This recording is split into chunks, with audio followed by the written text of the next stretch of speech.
নমস্কার বন্ধুরা, দেবাদ্রিতার একটি ভিডিওতে আপনাকে স্বাগত জানাই। কয়েক ঘন্টা আগেই মাধ্যমিকের রেজাল্ট আউট হয়েছে। যারা অত্যন্ত কৃতিত্বের সঙ্গে মাধ্যমিক পাশ করেছো, দুর্দান্ত রেজাল্ট করেছো, তাদের সকলকে, এবং যারা ভালো রেজাল্ট করতে পারোনি বা যারা এবছর অকৃতকার্য হয়েছো তাদের জন্য আগামীর অনেক শুভেচ্ছা রইল। দীর্ঘ 2 মাস বাদে আজকে ব্লগে এলাম।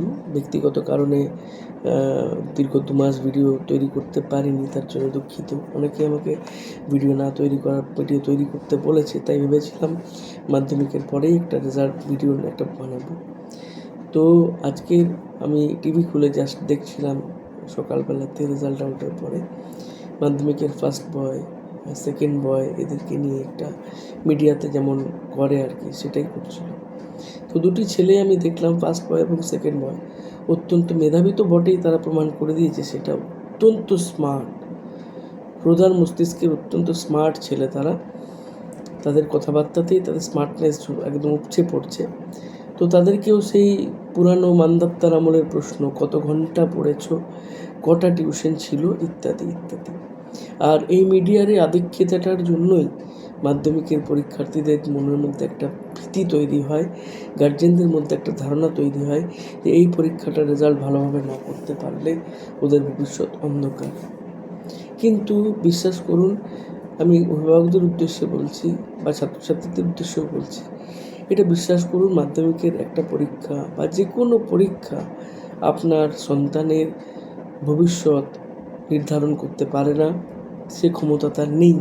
আপনার সন্তান কতটা প্রতিভাবান, কতটা মূল্যবান, সেটা একটা পরীক্ষার রেজাল্ট, মাধ্যমিকের একটা সামান্য পরীক্ষা তো কখনোই তার নির্ণয় করতে পারে না। তার নির্ণয় করবে সময়। সেই সময়টা ওদেরকে দিতে হবে। যাদের রেজাল্ট আজকে এখন ভালো হলো না, তাই গার্জেনদের উদ্দেশ্যে বলছি, তাদের পাশে একটু দাঁড়ান, সহমর্মিতার সাথে দাঁড়ান। এখানে একটি ছোট্ট গল্প আমি বলি। অনুপম খেরের একটি ইন্টারভিউ দেখছিলাম, বিখ্যাত অভিনেতা। তিনি একবার পরীক্ষায় ফেল করেছিলেন। ফেল করার পরে তার বাবা তাকে বলে, চলো লং ড্রাইভে যাবো। তো তাকে লং ড্রাইভে নিয়ে গেলেন। নিয়ে যাওয়ার পরে তাকে কোনো এক জায়গায় গাড়ি দাঁড় করিয়ে তাই খাওয়ালেন। মোট কথা সেলিব্রেট করলেন দিনটা। তো ছেলেটি তো অবাক, একদম অবাক, মানে অনুপমকে নিজে অবাক হয়ে গেছেন। দিয়ে জিজ্ঞেস করছেন, বাবা আমি তো ভালো রেজাল্ট করিনি, তাহলে তুমি সেলিব্রেট করলে আজকের দিনটা?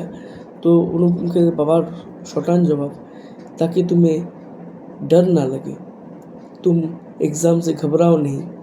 তো অত্যন্ত শিক্ষণীয় একটি ব্যাপার, যাতে ছেলেমেয়েরা এই পরীক্ষার রেজাল্ট খারাপ হয়েছে বলে ভেঙে না পড়ে, যাতে তারা আগামী বড় আরও পরীক্ষা আছে সেগুলির জন্য যাতে নিজেকে তৈরি করতে পারে। তার জন্য গার্জেনদেরকে পাশে দাঁড়াতেই অবশ্যই হবে।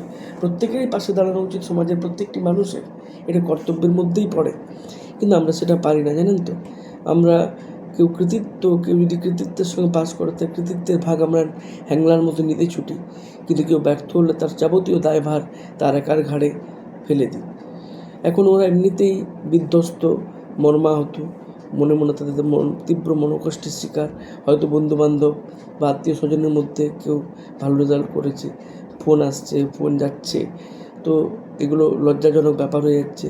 হয়তো সে ঘরে নিজেকে বন্দি করে দিয়েছে, হয়তো বা বাড়ি ফেরেনি, এরকমও হতে পারে লজ্জায়। এই অবস্থাটাই গোটা পৃথিবী যদি তার কাছ থেকে দূরে সরে যায়, তবুও সে আপনার সন্তান, এটা মনে রাখবেন। এই বয়সটা অত্যন্ত ভয়ানক বয়স। এটা বয়ঃসন্ধি, কৈশোর থেকে যৌবনে পদার্পণের এটা অত্যন্ত ভাইটাল একটা সময়। এই সময়টা ওদের পাশে দাঁড়ান, না হলে ওরা কিন্তু বিপজ্জনক কোনো কিছু ঘটিয়ে দিলে, এবং এটা হয়েওছে অতীতকালে, বিপজ্জনক কিছু ঘটিয়ে দিলে তোর সারা জীবন হাত কামড়াতে হবে। কারণ আগামী দিনে, আজকের দিনে দাঁড়িয়ে কোনো স্টুডেন্টকে এটা বিশ্বাস করানো কঠিন যে লেখাপড়া করে বিরাট একটা কিছু হবে। কারণ দেখুন, লেখাপড়া করে পাশ করে BA, MA, MSc, MCom, PhD অনেক কিছু করেও কিন্তু মেধাবীরা রাস্তার ধারে পড়ে আছে, চাকরি পাচ্ছে না যোগ্যরা। এটা তো হচ্ছে। আর অশিক্ষিতরা কিন্তু আজকে সমাজে দাপিয়ে বেড়াচ্ছে। তাই আজকের দিনে সমাজে পড়ুয়াদেরকে এটা কনভিন্স করা খুব কঠিন যে পড়াশোনা করলেই তোমার জীবনটা বর্তে যাবে, আর না করলে বর্তাবে না।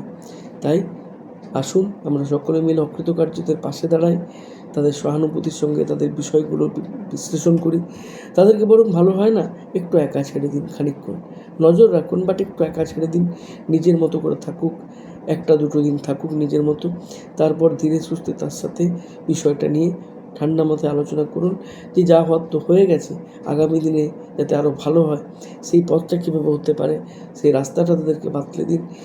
টিচারদের সাথে কথা বলুন, অন্যান্য আরও যারা শিক্ষাবিদ আপনার যাদের উপর আস্থা আছে সেই মানুষদের সাথে কথা বলুন, তার আগামী দিনটা এভাবে সুনিশ্চিত করুন। তাকে একা ছেড়ে দেবেন না, আমি হাত জোড় করে সকলকে অনুরোধ করছি। আবার বলছি, এই বয়সটা অত্যন্ত ভয়ানক বয়স, এই বয়সেই ছেলেমেয়েরা তারা ভুল করে, অনেক ভুলভাল করে জীবনে, এই বয়সটাই সেরকম, এটা বয়সেরই ধর্ম।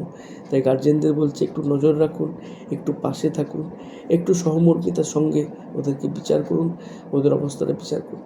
বাদবাকি আপনারা সকলেই ম্যাচিওর, আপনাদের সকলেরই বোধ বুদ্ধি চিন্তা শক্তি সবই আছে, একটু ভেবে দেখবেন আমি যেগুলো বললাম। বাদবাকি সকলে ভালো থাকুন, আনন্দে থাকুন, ধন্যবাদ।